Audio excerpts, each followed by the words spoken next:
Steven Universe vs Jujutsu Kaisen. Far from the most conventional matchup, but that's what makes it peak. Today I'm going to analyze their strength, durability, speed, and hacks to determine who would win a battle to the death, or you could say a death battle. Obvious spoilers for both Jujutsu Kaisen and Steven Universe ahead. Considering the numerous videos scaling JJK, I think it's only fair that I start with Steven Universe scaling. That said, it's become apparent to me that the power level of Steven Universe characters has been underrated for years. Especially considering that the verse has beings who can casually terraform planets, including characters like Lapis Lazuli, who was powerful enough to elevate Earth's entire ocean into space, with Steven scaling above everyone as the verse's pinnacle. Steven Quartz Universe is the son of an alien overlord turned intergalactic warrior named Rose Quartz. Rose being a member of the Gems, a race of planet-conquering beings who channel their strength through their gemstone. Gems range in power drastically, but that doesn't matter because Steven inherited all the powers of the pinnacle of the race. Let's dissect his power.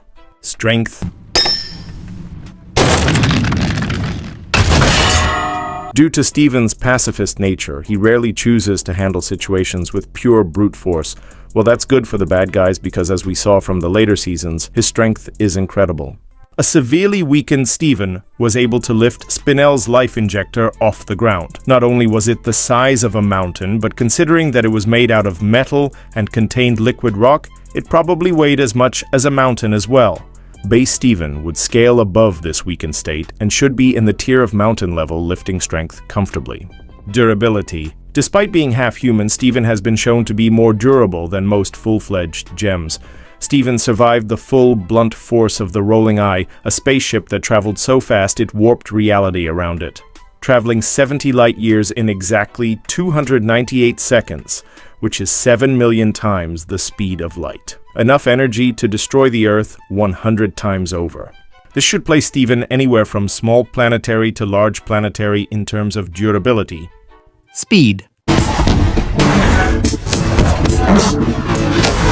Steven has been shown to move at speeds that are imperceptible to the human eye, being able to travel to any point in Beach City in seconds, with his diamond half casually reacting to White Diamond's blasts, which are bare minimum light speed and could very well be scaled to higher speeds, which I will discuss later. This leads me directly to Steven's hacks. Steven outscales or is at least equal to White Diamond, who contributed 1/3 of the global corruption event, an attack that corrupted 99% of all gems on Earth.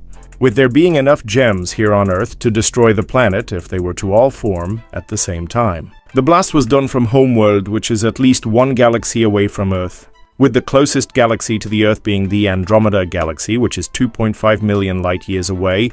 Considering it took around 6 seconds for this attack to reach Earth, the minimum baseline of energy to make this attack possible would be 7 quadrillion joules, or enough power to destroy 38,000 stars.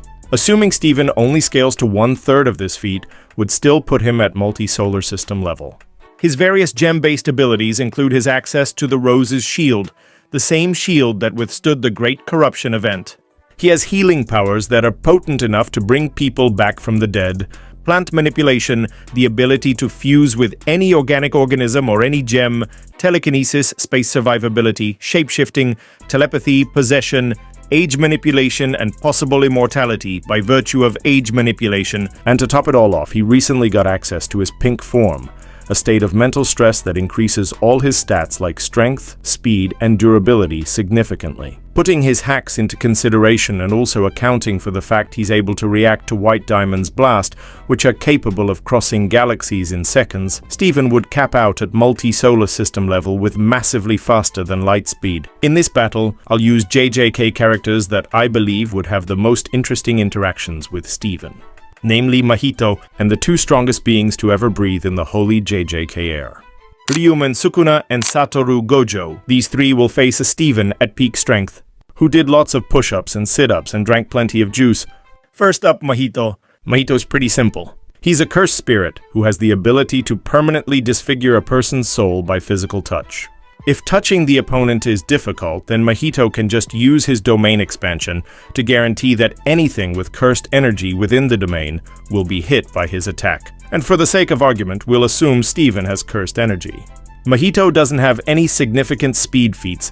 Mahito shouldn't be fast enough to touch Steven at all. Steven could simply speed blitz him and move on with his day. Even if you'd argue that Steven doesn't have any cursed energy attack that could permanently put Mahito down, Steven can just bubble him and trap Mahito in his own dimension permanently. Okay, let's assume Steven randomly fell asleep while fighting and Mahito managed to touch him. What would happen? Well, if Mahito ever touched Steven's soul, his diamond half would just pop out. In the show, when Steven's gem is ripped out by White Diamond, it is heavily implied that this diamond form is one half of Steven's soul. And this half was shown to have complete control over his form and would also have access to all of Steven's abilities.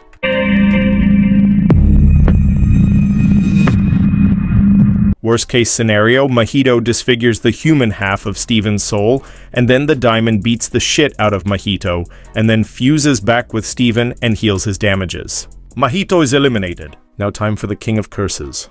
Ryomen Sukuna. Sukuna stands at the pinnacle of the JJK verse with his incomparable Jujutsu knowledge and his various attacks like his slashes and Fire Blast Fuga. But as expected, Steven would outscale Sukuna in every way imaginable. Sukuna sustained damage from Gojo's Hollow Purple, which didn't even completely destroy a city at its full power. The best speed you could possibly give Sukuna is light speed, and even at that, Steven would still speed blitz him to oblivion. Sukuna's domain wouldn't be any help either, since Steven could end the fight before Sukuna could ever use it. But let's assume Steven fell asleep again and gave Sukuna an opportunity to attack him. In this case, unlike Mahito, Sukuna actually has a potential win hack. His dimensional slash. If Sukuna places the slash slightly below Steven's stomach and hits his gemstone with his world-cutting slash, he could potentially end Steven permanently. Steven can easily resurrect other people, but it's unknown if he can resurrect himself if he's already dead. But unfortunately for the King of Curses, Steven isn't going to take a nap mid-battle. Thus, this is another takedown for the first Diamond of Earth. Ryomen Sukuna is eliminated. Now it's time for the face of JJK himself. Satoru Gojo. Gojo's most notable strength comes from his hacks, him being the wielder of both the Six Eyes and the Limitless technique. The Six Eyes lets Gojo analyze any object with cursed energy, be it cursed spirit, user, or sorcerer. The Limitless gives Gojo his red and blue attacks and of course his famous Infinity. Infinity is a barrier that works by infinitely slowing down anything it perceives as an attack, which keeps Gojo protected from 99% of the verse. Steven would also massively outscale Gojo due to Gojo's relativity to Sukuna. Gojo's combination of red and blue, hollow purple, was tanked by Sukuna twice, so Steven should easily tank it as well. Therefore, it's time to answer the question on everyone's minds. Can Steven bypass Infinity? Well, the answer is yes, but not the way you'd expect. Even while being massively faster than light, Steven would be unable to bypass Gojo's Infinity using speed alone.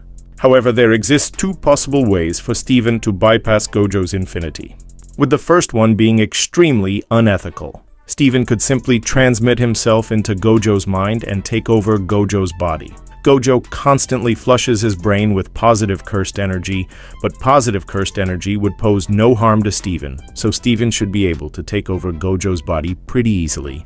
Steven doesn't actually move any distance, he just spawns into the target's mind automatically, and technically this isn't even an attack because it does no direct harm to the target by itself. Once inside Gojo's body, Steven could turn off his Infinity and then self-delete, with Steven's mind simply returning to his body once the act is done. But as you can see, this way is extremely unethical, but there exists a simpler way for Steven to bypass Gojo's Infinity. Steven could just scream really loud. It has been shown that sound waves can actually bypass Gojo's Infinity. And in his monster form, Steven was able to produce screams that even shaked the cluster, which is a huge body of gems located at the center of planet Earth. A feat like this should be at Continental Plus at a low ball. Definitely more than enough to destroy Gojo, considering he sustained damage from his own Hollow Purple. Now, as usual, let's assume Steven slipped on a rock and fell unconscious, allowing for Gojo to hit Steven with his domain. Gojo's domain forcefully injects infinitely repeating sets of information into the mind of the target. However, would this even work on Steven? Gems have shown to have entire pocket dimensions inside their gemstone. Although it was never stated to be infinite in size, judging from an eye test, it shouldn't be too much of an assumption to assume that the pocket dimension can contain infinitely repeating information. And also gems like Peridot have been shown to have enough knowledge to be considered a super genius by Earth standards, but that's that. Anyway, Gojo wouldn't have a chance to hit Steven with his domain anyway, because Steven wouldn't slip on a rock. Probably. Satoru Gojo is eliminated. Well, that's my take on Steven Universe vs Jujutsu Kaisen's top tiers. If you enjoyed the video, then like and subscribe to support the channel and suggest future videos. And if you disagree, then state your reasons in the comment section below. Thank you for watching.